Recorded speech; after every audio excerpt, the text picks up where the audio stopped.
Bilang sama saya iman yang sempurna. Amin. Kalau kita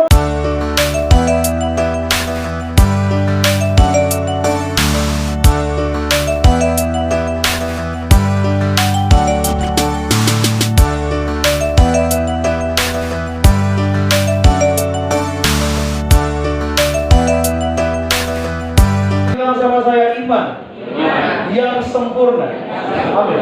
Kalau kita mau ngomong tentang iman, kita akan belajar dari sebuah tokoh yang disebut sebagai bapa orang beriman. Siapa itu, saudara? Abraham. Luar biasa, mantap, saudara ya. Kita akan belajar dari sebuah kisah yang namanya Abraham, di mana kita percaya bahwa Abraham disebut sebagai bapa orang beriman.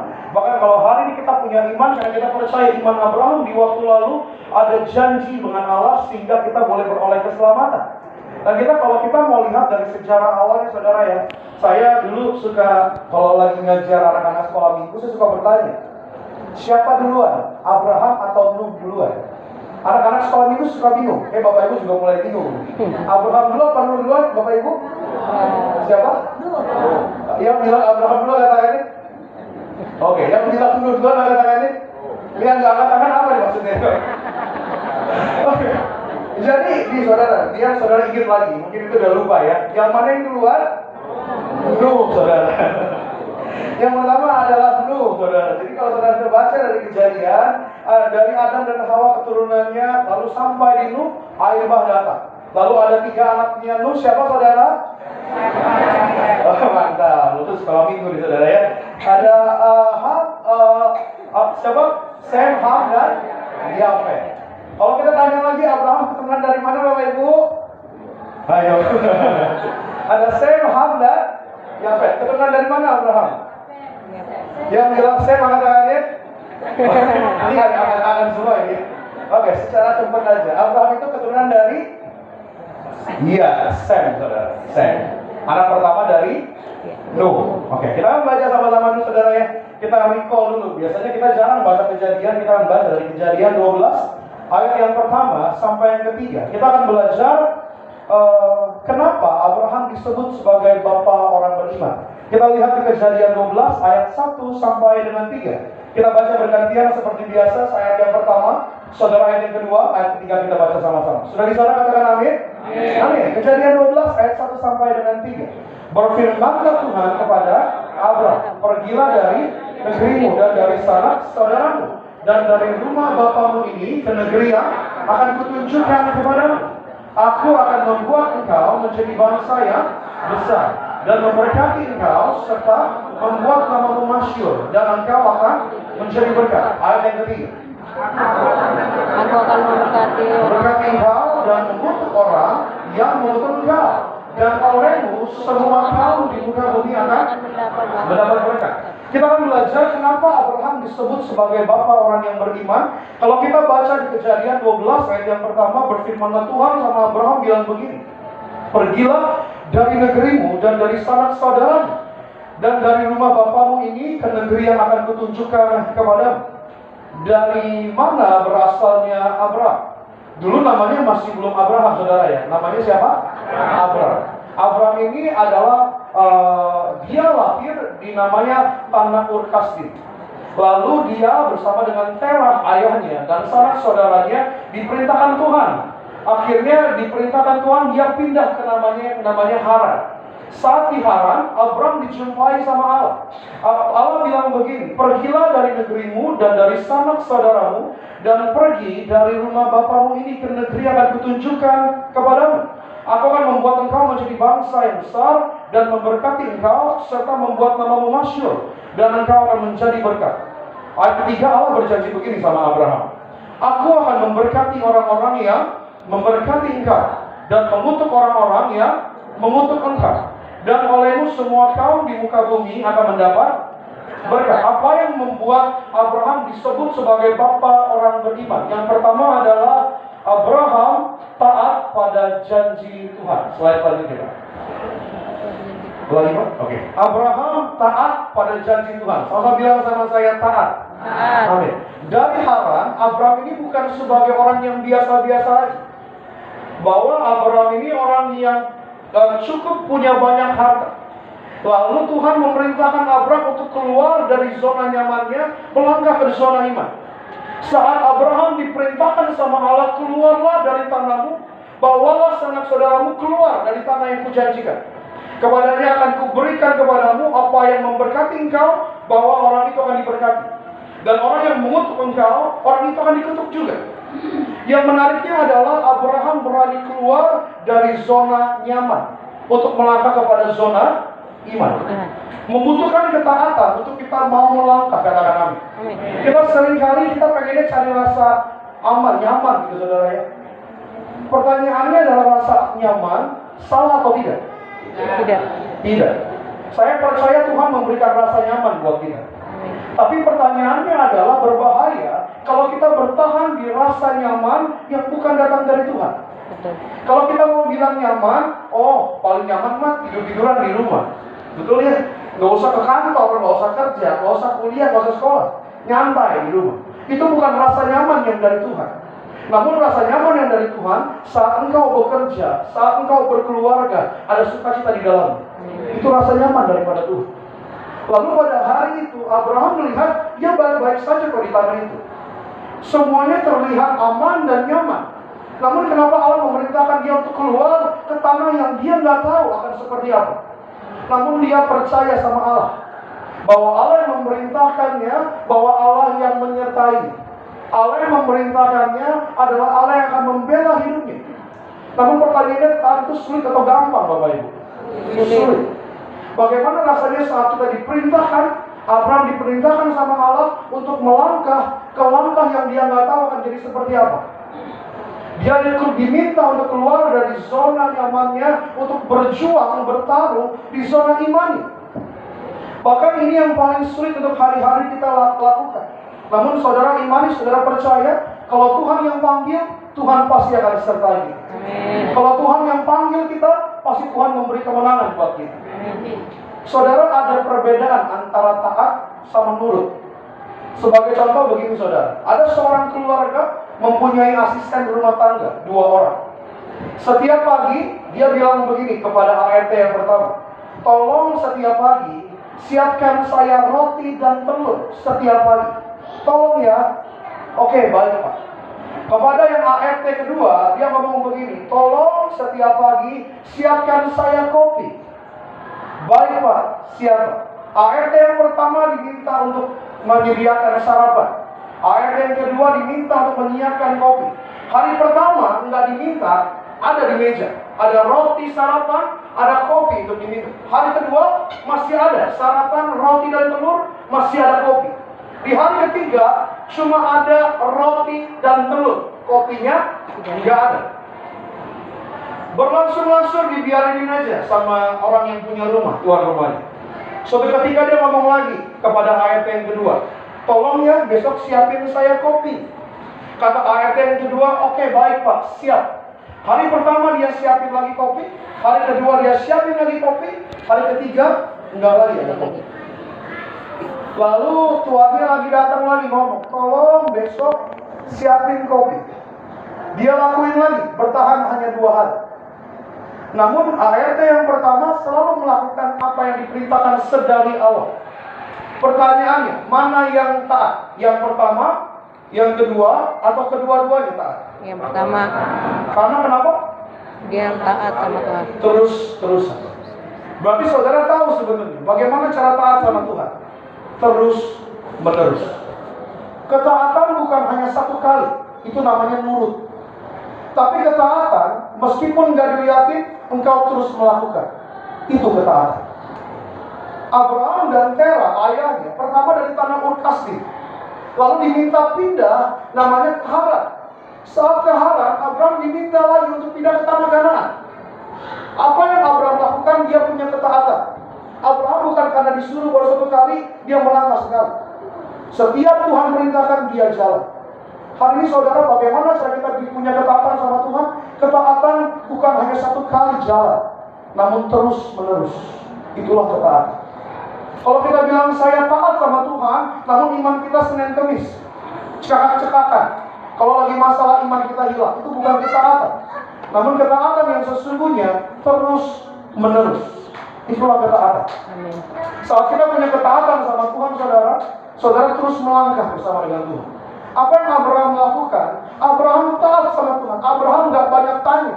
Nanti saya tinggal di mana Tuhan? Nanti gimana keadaan saya Tuhan? Nanti anak-anak saya, nanti orang-orang yang saya bawa, bagaimana keadaan? Abraham gak banyak tanya. Abraham taat sama Allah. Kenapa Abraham disebut sebagai bapa orang beriman? Karena dia punya ketaatan sama Tuhan. Dia tahu siapa yang pegang kendali kehidupannya. Dia tahu siapa Allah yang memerintahnya. Bahwa Allah yang memerintah, saya selalu sampaikan, Yesus bahkan juru selamat kita, dia bukan Allah yang hanya nyuruh-nyuruh kita, namun dia Allah yang menyertai kita. Dia Allah yang berjalan di depan kita, dia Allah yang menolong kita. Apa yang dicontohkan sama Abraham? Abraham taat dan melakukan. Kalau kita taat namun kita nggak melakukan, itu bukan ketaatan. Namun Tuhan mengajar kita ketaatan dengan tindakan, ketaatan dengan perbuatan, ketaatan dengan rasa yang dilakukan terus menerus. Bukan harus dibilangin dulu baru jalan. Itu bukan ketaatan. Itu nurut, sekedar nurut. Makanya bilang begini saudara, pertobatan itu artinya metanoia, perubahan pola pikir, bukan perubahan emosi, bukan perubahan sikap. Karena kenapa? Kalau orang sadar akan sesuatu, namun yang dirubah hanya mood dan tindakan hari-harinya, itu akan berubah lagi nanti, nggak bertahan lama. Makanya pertobatan yang sesungguhnya adalah perubahan pola pikir. Kalau pola pikir kita benar, itu akan konsisten, itu akan berjalan terus, punya ketaatan. Makanya hari ini kita harus taat. Bilang sama kanan kirinya, kita harus taat. Kita harus taat terus menerus. Amin. Meskipun ada atau tidaknya orang yang melihat kita, jalani dengan ketaatan. Jangan tunggu diperintah dulu baru gerak. Jangan tunggu harus dibilangin dulu baru bergerak. Namun Tuhan sampaikan kepada setiap kita, kalau kita melangkah, terus taat, terus lakukan. Saya selalu percaya, saya selalu berdoa, di balik ketaatan ada berkat Tuhan. Amin. Di balik ketaatan sama Tuhan, Tuhan akan buat mujizat buat kehidupan. Amin. Kasih tepuk tangan kemuliaan bagi nama Tuhan. Apa yang membuat Abraham disebut bapa orang beriman? Yang pertama, Abraham taat pada janji Tuhan. Yang kedua, Kejadian 15 ayat yang pertama sampai yang ke-6. Kejadian 15 ayat yang pertama sampai ayat yang ke-6. Kita baca bergantian saudara ya. Saya ayat yang pertama, saudara ayat yang kedua, ayat ke-6 kita baca sama-sama. Kejadian 15 ayat yang pertama sampai dengan 6. Kemudian datanglah firman Tuhan kepada Abraham dalam suatu penglihatan. Janganlah takut Abraham, akulah perisaimu, upahmu akan sangat besar. Ayat kedua saudara.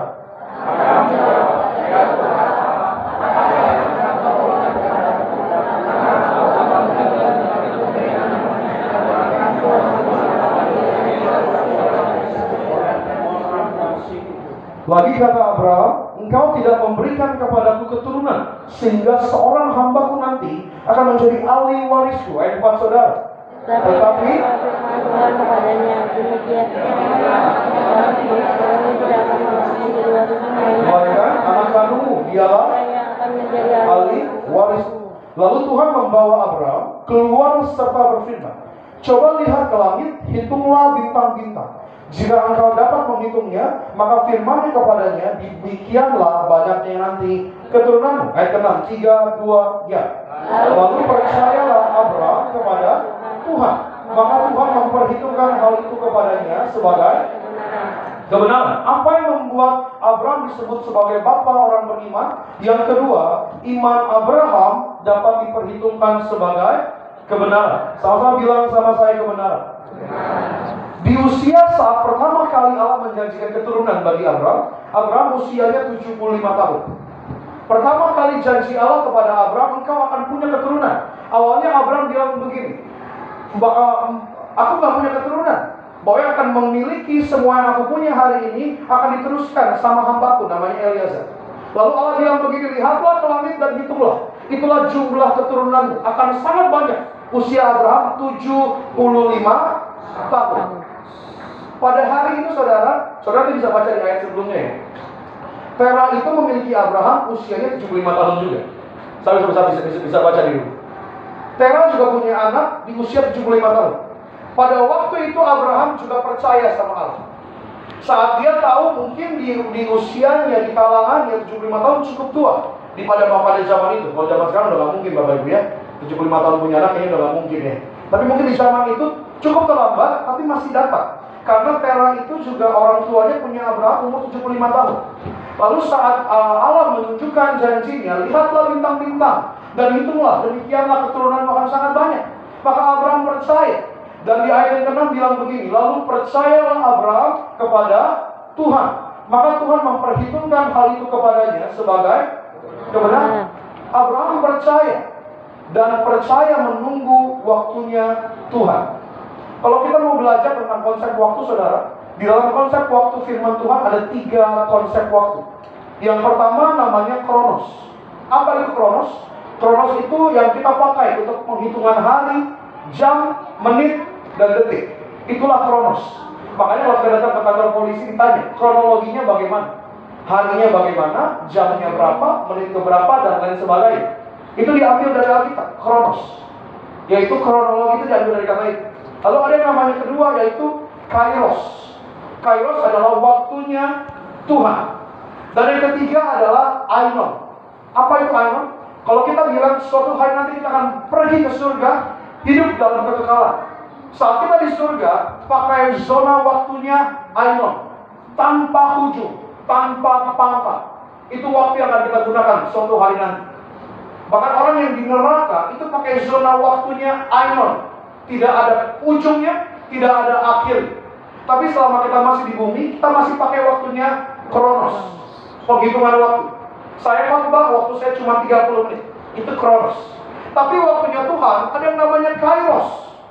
Waktunya kita tidak dapat ditentukan sama waktunya Tuhan, karena berbeda zona waktu.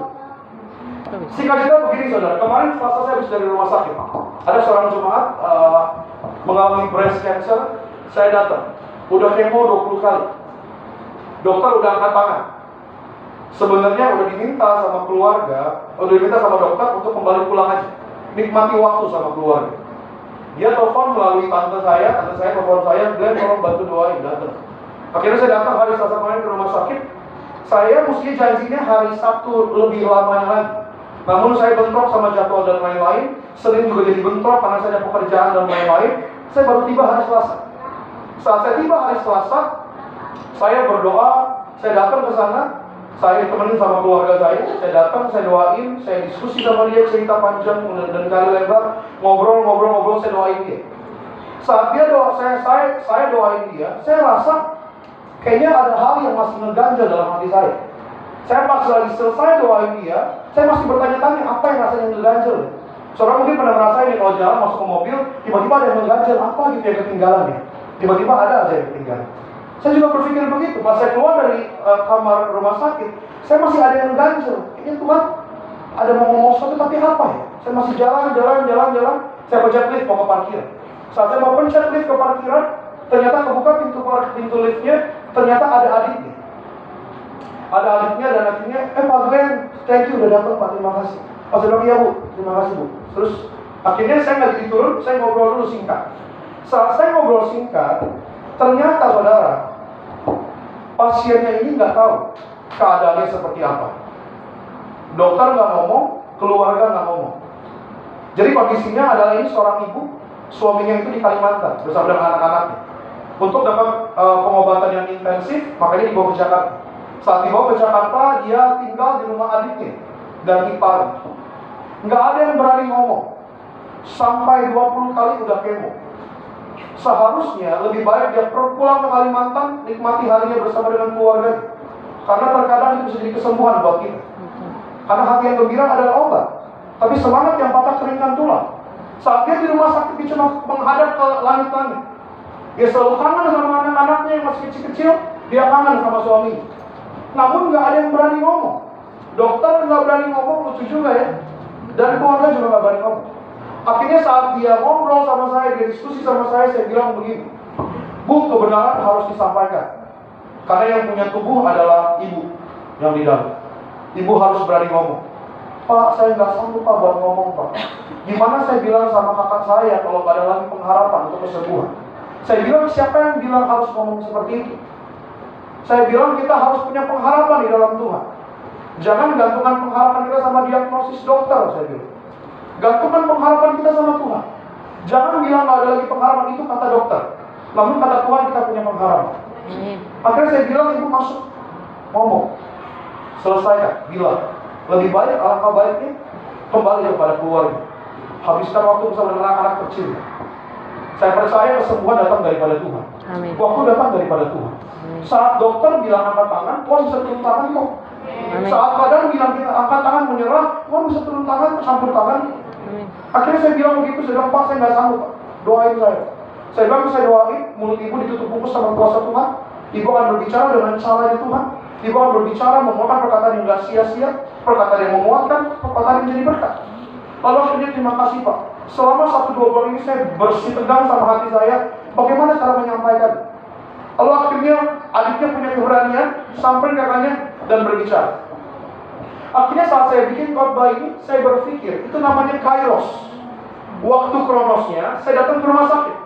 Tapi waktu kairosnya, ternyata saya dipanggil bukan hanya untuk mendoakan orang yang sedang sakit, namun adik yang sedang dalam kebingungan. Itu adalah waktunya Tuhan. Lucu, ada sekian banyak detik, sekian banyak menit, saya ketemu papas-papasan di depan lift. Liftnya ada 4. Namun saya percaya di dalam Tuhan gak ada yang namanya kebetulan. Amin. Amin. Gak ada yang namanya kebetulan. Itu adalah jalan Tuhan. Itu kairos. Itu waktunya Tuhan. Waktunya Tuhan tidak dapat diukur dengan waktu dunia. Makanya berbeda. Kalau kita bilang, oh Tuhan tolong saya terlambat, itu versi waktu saudara, waktu kronos saudara. Karena waktu kairosnya Tuhan, dia tepat pada waktu itu. Saudara bilang, kok Tuhan gak berkatin saya tahun ini, itu waktunya saudara, bukan waktunya Tuhan. Waktunya Tuhan, dia gak pernah kecepatan, dia gak pernah keterlambatan. Dia tepat pada waktu. Kronos, waktunya Tuhan. Kairos, waktunya Tuhan. Abraham percaya sama waktunya Tuhan. Meskipun dia usia 75 tahun. Saat 75 tahun, Tera ayahnya punya anak Abraham. Namun saat 75 tahun, Allah baru menjanjikan kepada Abraham, engkau akan mempunyai keturunan. Engkau akan mempunyai anak. Usia 75 tahun. Namun dia percaya. Makanya kita mencatat begini. Rasa percayanya Abraham dianggap sebagai kebenaran sama Allah. Makanya Allah disenangkan sama hatinya Abraham. Hari ini saudara, kenapa Abraham disebut sebagai bapa orang beriman? Karena dia percaya. Dia percaya sama waktunya Tuhan. Dia percaya sama jawabannya Tuhan. Kasih tepuk tangan bagi nama Tuhan ya. Dan juga di Roma 4 ayat 18 bilang begini. Roma 4 ayat 18.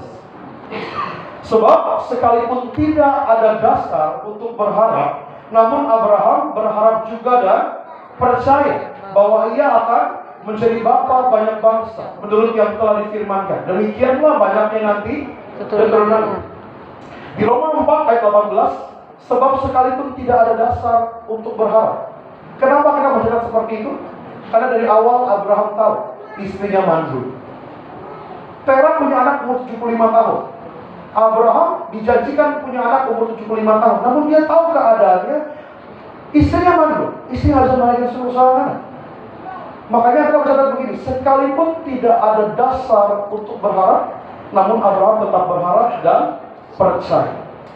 Hari ini saudara, meskipun gak ada alasan untuk saudara berharap sama Tuhan, mungkin gak ada alasan untuk saudara bisa yakin akan jawaban Tuhan, namun tetaplah berharap, tetaplah percaya sama Tuhan. Katakan amin. Kasih tepuk tangan bagi nama Tuhan. Yang ketiga saudara, Kejadian 17 ayat yang pertama sampai yang ke-6. Kejadian 17 ayat yang pertama sampai yang ke-6. Kita baca sama-sama. 3, 2, dia. Ketika Abraham berumur 99 tahun, maka Tuhan menampakkan diri kepada Abraham dan berfirman kepadanya, Akulah Allah yang Maha Kuasa, hiduplah di hadapanku dengan tidak bercela. Aku akan mengadakan perjanjian antara aku dan engkau, dan aku akan membuat engkau sangat banyak. Lalu sujudlah Abraham dan Allah berfirman kepadanya, dari pihakku perjanjianku dengan engkau. Engkau akan menjadi bapa sejumlah besar bangsa. Karena itu namamu bukan lagi Abraham, melainkan Abraham. Karena engkau telah ditetapkan menjadi bapa sejumlah besar bangsa. Aku akan membuat engkau beranak cucu sangat banyak. Engkau akan kubuat menjadi bangsa-bangsa, dan daripadamu akan berasal raja-raja. Yang kedua, tadi iman Abraham dapat diperhitungkan sebagai kebenaran. Yang ketiga, iman Abraham tunduk kepada perintah Tuhan. Sama-sama bilang sama saya tunduk. Tunduk. Oke. Yang kedua tadi kita baca saudara di Kejadian ya, bahwa janji pertama Allah sama Abraham akan punya anak di usia ke-75 tahun. Allah berfirman. Ternyata di ayat ke-17 bilang begini. Saat Abraham umur 99 tahun. 24 tahun menunggu. 24. Ayat yang pertama bilang begini. Ketika Abraham berumur 99 tahun, maka Tuhan menampakkan diri kepada Abraham dan berfirman kepadanya, Akulah Allah yang Maha Kuasa, hiduplah di hadapanku dengan tidak bercela. Aku mengadakan perjanjian antara aku dengan engkau, dan aku membuat engkau sangat banyak. Apa respon dari Abraham? Yang ketiga adalah sujudlah Abraham. Dan Allah berfirman kepadanya, dari pihakku inilah perjanjianku dengan engkau. Engkau akan menjadi bapa sejumlah besar bangsa. Berapa tahun Abraham telah menunggu? 24 tahun. Saat Allah menampakkan dirinya kepada Abraham, apa yang Abraham lakukan? Abraham sujud. Padahal 24 tahun dia menunggu. Dia umur 75 tahun, Allah bilang keturunan lo akan seperti bintang-bintang di langit. Banyak. Lalu di usia 99 tahun, Allah datang lagi mengucapkan janji. Abraham gak banyak neko-neko. Abraham tunduk sama Tuhan, sujud. Meskipun 24 tahun dia telah menunggu.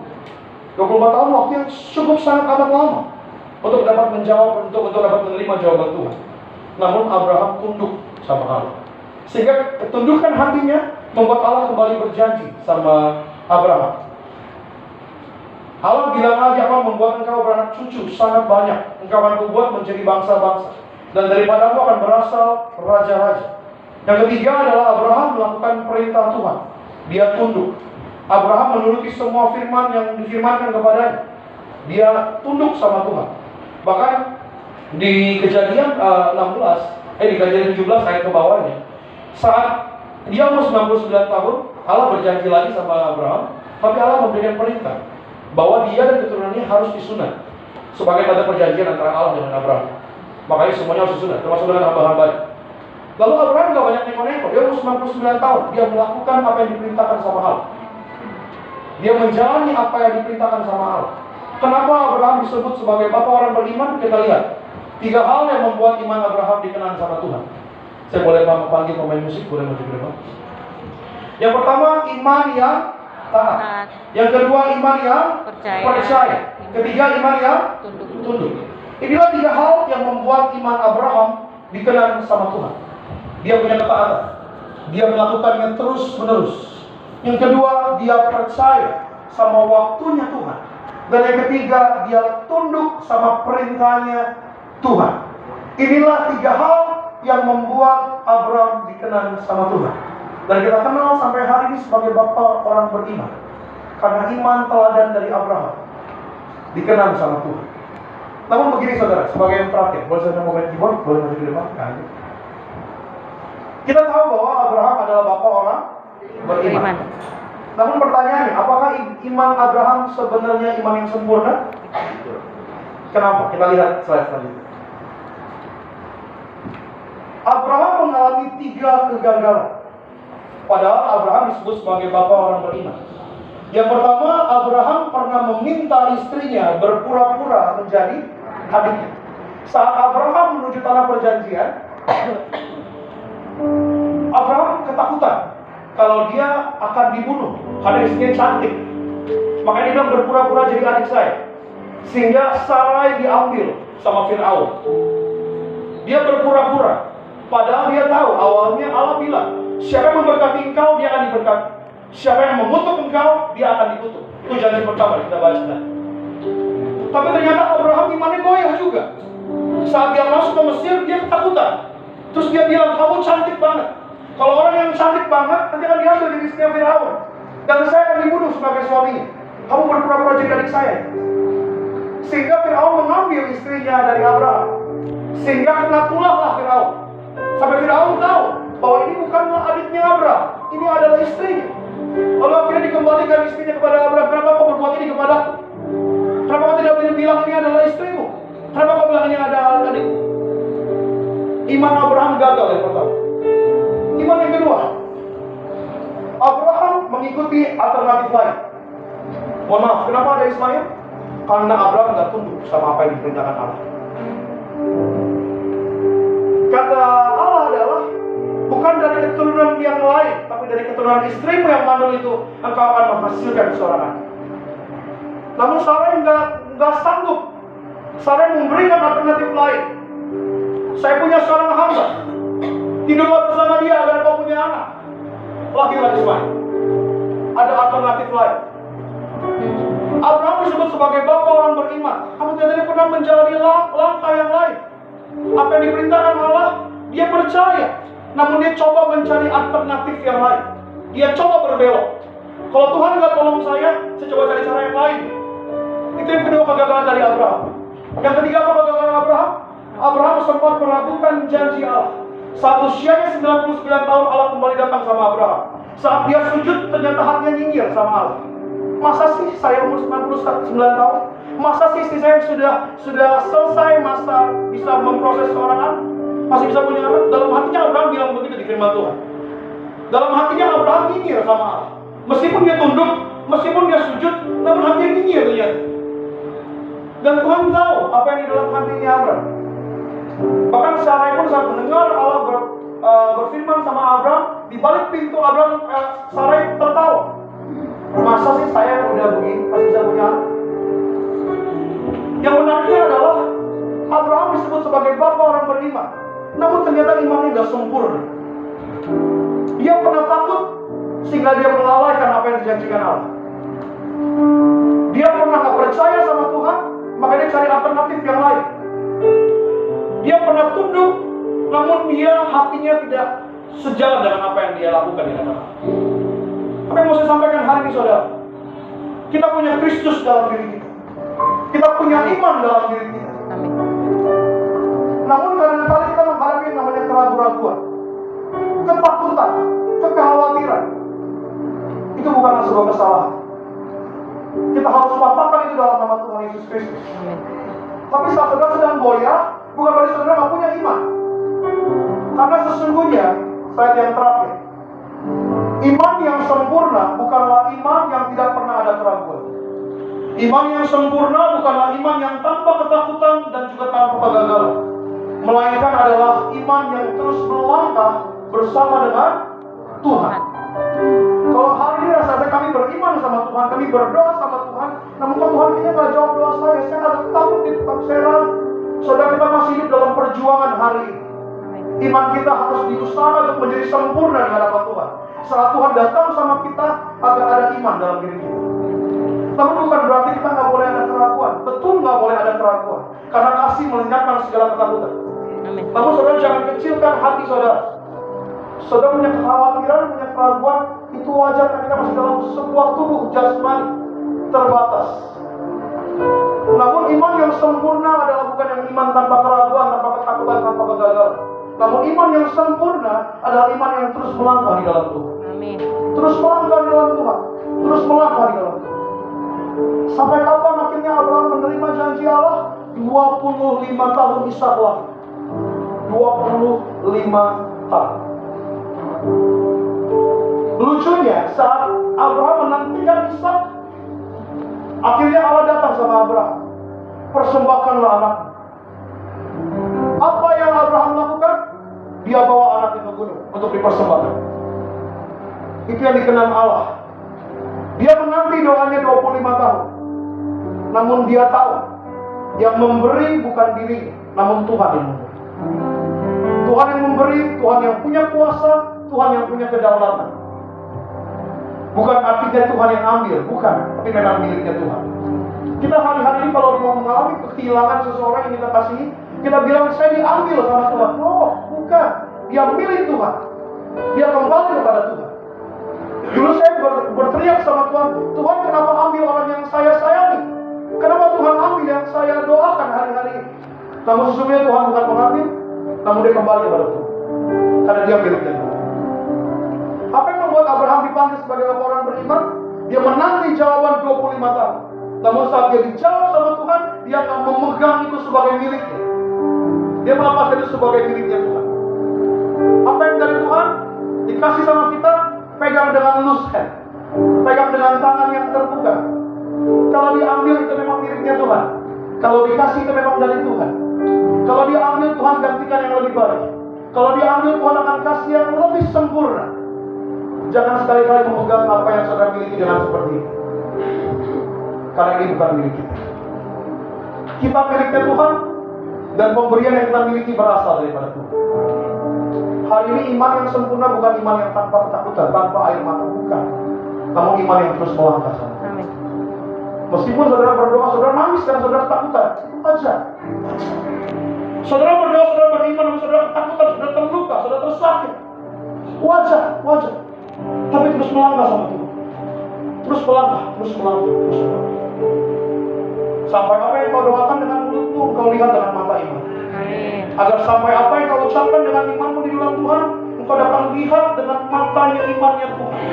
Amin. Sampai apa yang kau doakan dengan mulutmu, engkau dapat dengar dengan telingamu, engkau dapat lihat dengan mata. Sampai mujizat menjadi nyata bagi kita. Amin. Teruslah berharap, teruslah beriman, teruslah melangkah. Amin. Tuhan Yesus memberkati kita. Kami berdoa kepada Tuhan.